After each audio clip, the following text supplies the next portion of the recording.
Donc moi aujourd'hui, je vais vous parler de la cap performance tant dans votre vie pro que dans votre vie perso. Ce qui est important, c'est de trouver, je pense, son point d'équilibre. En fait, le point d'équilibre pour vous comme pour moi, il est différent. Mais dans les 8 domaines de vie.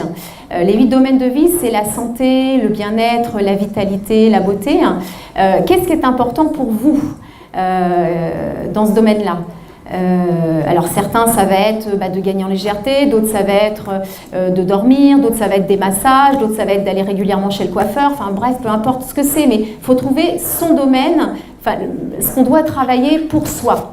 Le deuxième, c'est tout ce qui touche au matériel et aux finances. De quoi vous avez besoin pour être bien? Mais il faut déjà l'identifier pour pouvoir le faire. Tout ce qui est dans famille, amis également. De quoi vous avez besoin pour être bien dans votre équilibre? Quelle relation vous avez envie d'avoir avec vos enfants, avec vos parents, sachant que dans une vie, on a plusieurs vies. On a une vie de mère, on a une vie on peut avoir une vie d'épouse, on peut avoir une vie de fille, parce de petite fille. On a plusieurs vies, donc se situer dans toutes ces vies-là, de se dire qu'est-ce que j'ai envie d'y mettre dans ces talents. On a tous des talents. Qu'est-ce qu'on a envie de mettre dans ces talents? Quels sont ces talents? Qu'est-ce qu'on veut mettre en avant dans ces talents? Entre autres, moi, dans les talents, j'avais tout ce qui touche au développement personnel, c'est quelque chose qui me fait vraiment vibrer. Et du coup, j'ai créé avec mes enfants le jeu que vous avez d'ailleurs, la carte que vous avez dans la main, qui est en français, en anglais et en braille. L'anglais étant pour moi la langue universelle, c'est important de la connaître. Le braille, c'est la différence.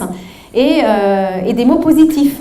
Et l'idée, c'était d'intégrer le vocabulaire positif, mais auprès de tout public, tant l'enfant, l'adolescent, l'adulte, parce que je suis persuadée de la façon dont on parle, sachant qu'avant de parler, on pense, la pensée, elle est créatrice, et qu'on peut amener de belles vibrations rien que par nos mots, et par notre parole, et par notre pensée, même si on ne dit rien, essayer d'avoir une pensée plutôt à l'endroit. Alors, à la fois, on est humain, il y a les deux polarités, parfois on a le droit de ne pas être bien, mais il faut trouver ces leviers pour faire en sorte d'être bien. Donc, quels sont vos talents? Ensuite, où est-ce que vous avez envie d'aller dans vos voyages, dans vos loisirs? Qu'est-ce que vous voulez faire exactement? Ça revient d'ailleurs au tableau de visualisation que parlait Sylvie, même Alexandre. Mais qu'est-ce que vous voulez mettre en avant là-dedans? Il faut le formuler, il faut l'identifier. Dans vos croyances. Alors les croyances, il y a les vieilles croyances d'il y a 40 ans, c'est vrai qu'il faut les réactualiser. Les croyances d'il y a 40 ans, certaines ne sont plus du tout d'actualité. Donc c'est créer vos propres croyances. Concernant tout ce qui est le couple, l'amour, enfant net, qu'est-ce que vous voulez mettre en avant dans ce domaine? Tout ce qui touche aussi à la sexualité, il ne faut pas qu'il y ait de sujet tabou. Je pense que ça fait partie aussi de la vie, et c'est précieux. Qu'est-ce que ça résonne en vous? Qu'est-ce que vous voulez mettre en avant pour trouver toujours ce point d'équilibre?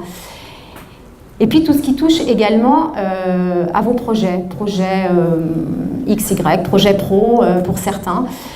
Pour des étudiants, c'est leur projet d'école, mais qu'est-ce que vous voulez mettre en avant? Qu'est-ce que vous voulez travailler? Donc ce qui est important, je pense, c'est bien de visualiser, de programmer, d'identifier, de connaître vos besoins, vos envies, vos souhaits.